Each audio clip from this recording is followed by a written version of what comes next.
Afternoon, happy Monday. Leah Parsons coming in from Dartmouth, Nova Scotia today. And this week's topic is about courage. And what does it mean to become the hero of your own journey? The hero's journey. We hear that a lot. I know I hear that a lot in the circles and podcasts that I listen to. And one of the reasons I feel like many of us, I don't necessarily like superhero movies, but I know a lot of people do, because there's an aspect around a superhero or watching somebody's story who have overcome something and came through stronger and better than they were before in terms of their strength and their struggles to overcome. And we're all cheering for the people to overcome their trauma. But what about cheering for yourself and overcoming your own trauma? Are you able to do that? So escaping into stories and movies and looking at other people's lives is something that touches us deep inside. But courage is very scary, and courage doesn't really feel so empowering at first. It feels terrifying. It feels like we're going to die inside when we step out of our patterns and we start going inward and looking at our traumas and transcending through them. I haven't met anybody who hasn't had traumas in their life. And yes, some people have been dealt with bigger, maybe more impactful, the big T they call it, the big T traumas and the little T traumas. But I haven't met anyone who's going to get through life or has gone through life without it. But if we want to be the hero of our own story, there's certain steps that we have to kind of implement. And the first one is we have to embrace courage. And then at whatever age we decided to negate ourselves, check out, whatever age we decided to not pay attention to that feeling that made us feel not worthy enough, made us feel like we didn't matter, whatever age that was, it's still doing it today unless we've healed. And going to the external world to heal, whether it's through your job, whether it's through a helping profession, helping others with their pain, it doesn't really serve us in the long term until we look at our own, until we really kind of move through that and have the courage enough and excavate all the stuff that's in our way. Excavation to the soul is so important. And it's one of the things I teach in my programs is how do we excavate a way to the soul that we can live from a place of deeper meaning. So courage, having a sense of meaning and purpose in life is so essential. If we're just kind of getting through life, paying our bills, going through the mundane every day, there's not going to be a lot of motivation to kind of step into courage. And purpose changes all the time, but if we're living our life in a way that feeds us and gives us meaning on a deep, deep level, if we're not doing that, we're going to just allow life to kind of pull us here, pull us there. And when these uncomfortable feelings come up from our past, and they will, probably every day, we have a choice to turn away from them, which most of us do. And I know everything I talk about is because I've been there. I understand it. We have a choice to either turn away, look at our phones, numb out, just flip through, and we're all guilty of doing that to different levels. We can kind of, oh, I feel this, I want to reach for some drugs to kind of fill that hole, to numb that feeling out. There comes that feeling again. Maybe it's sex, drugs, alcohol, working out.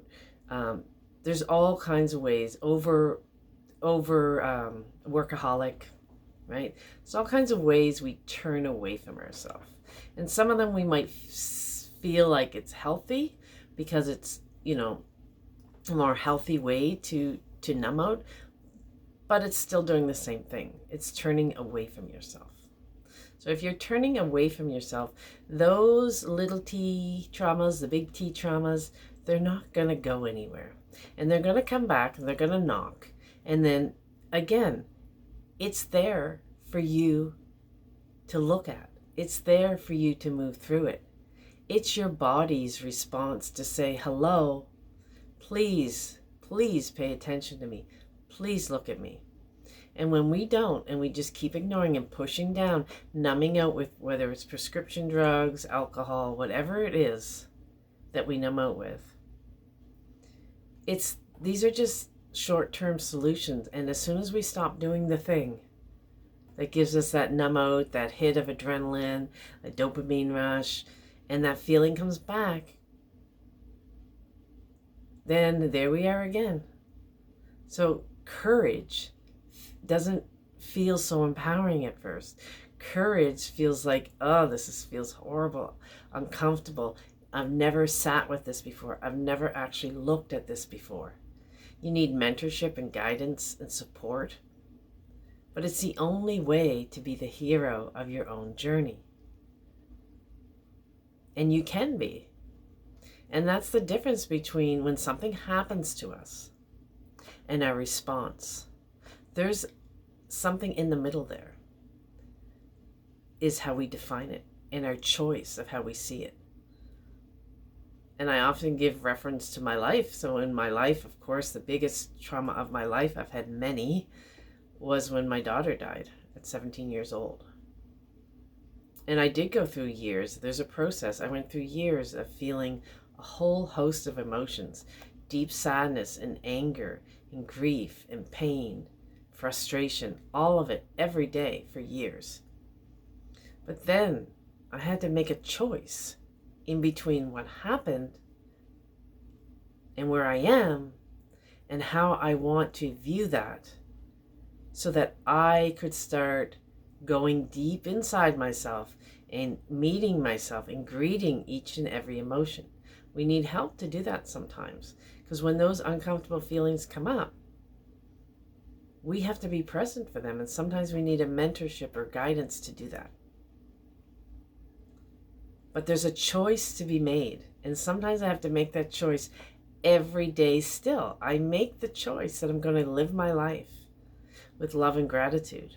And if those feelings come up again, and if something demands to be felt and heard, I have to stay there for it.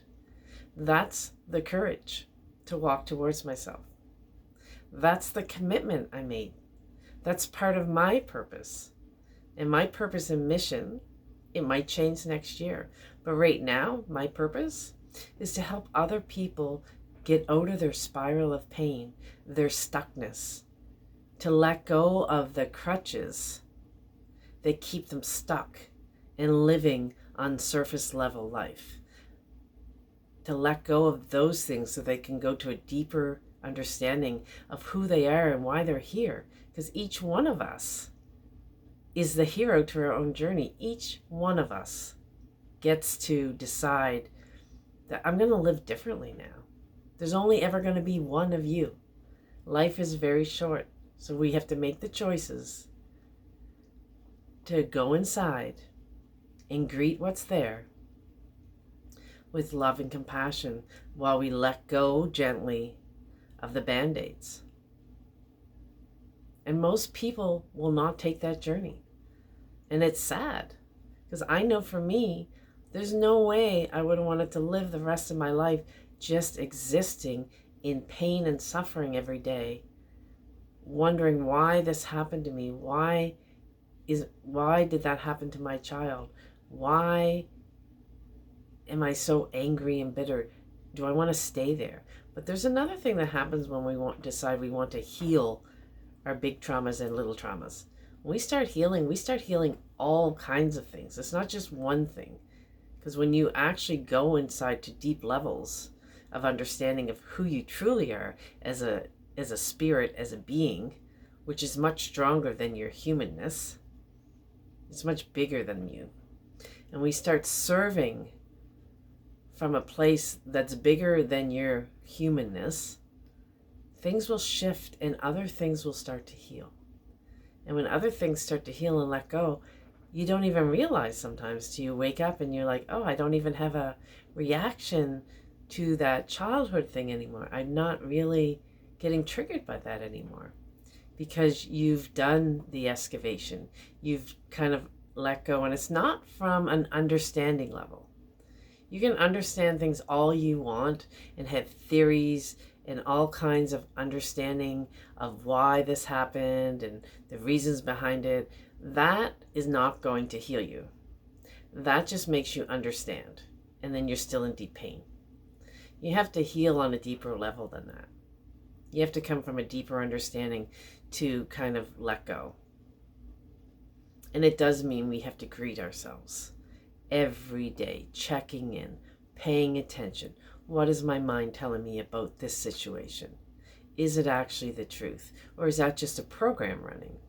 Because usually it's a program running that we have these kind of responses automatically to things that happen in our life. It's a program that just kind of, well, that person does that. They're out to get me. They're out to do this to me.